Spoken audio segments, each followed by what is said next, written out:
السلام علیکم ورحمۃ اللہ وبرکاتہ۔ حکایت قاتل کی رہائی۔ بغداد کے حاکم ابراہیم بن اسحاق نے ایک رات خواب میں حضور اکرم صلی اللہ تعالی وسلم کو دیکھا اور حضور نے اس سے فرمایا قاتل کو رہا کر دو۔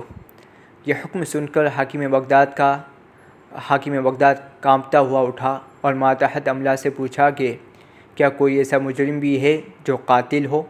انہوں نے بتایا کہ ہاں، ایک ایسا شخص بھی ہے جس پر الزام قتل ہے۔ حاکم بغداد نے کہا کہ اسے میرے پاس لاؤ۔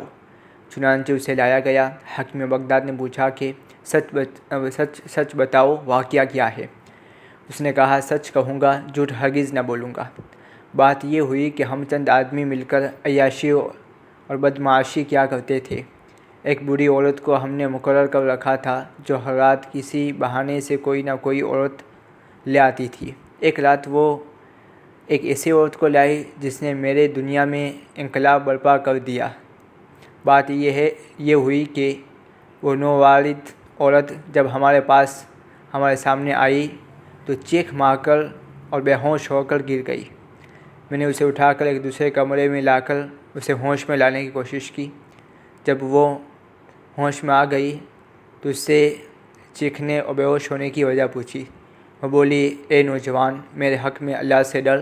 پھر کہتی ہوئی اللہ سے ڈر، یہ بڑھیا جو مجھے بہانے سے اس جگہ لے آئی ہے، دیکھ میں ایک شریف عورت ہوں اور سیدہ ہوں۔ میرے نانا رسول اللہ صلی اللہ علیہ وسلم اور میری ماں فاطمہ الزہرا ہے۔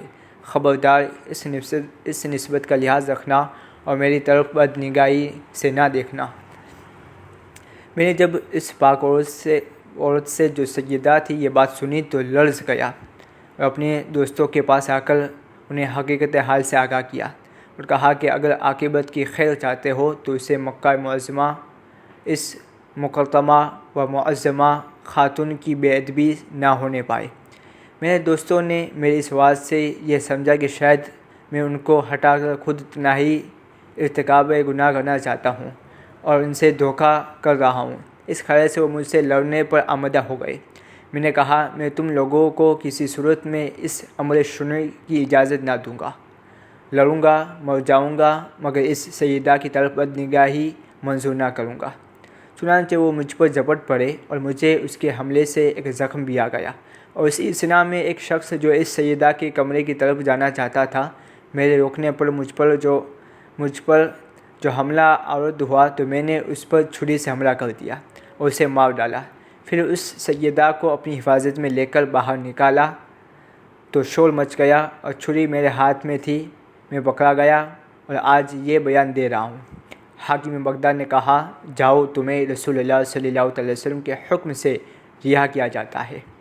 حجت للعالمین صفحہ نمبر 813۔ سبق: ہمارے حضور صلی اللہ علیہ وسلم اپنی امت کے ہر نیک و بد آدمی و ہر نیک و بد عمل کو جانتے ہیں، وہ دیکھتے ہیں، اور یہ بھی معلوم ہوا کہ حضور کی نسبت کے لحاظ و ادب سے آدمی کا انجام اچھا ہو جاتا ہے، لہٰذا ہر اس چیز کا دل میں ادب و احترام رکھنا چاہیے جس کا حضور صلی اللہ علیہ وسلم سے تعلق ہو۔ السلام علیکم ورحمۃ اللہ وبرکاتہ۔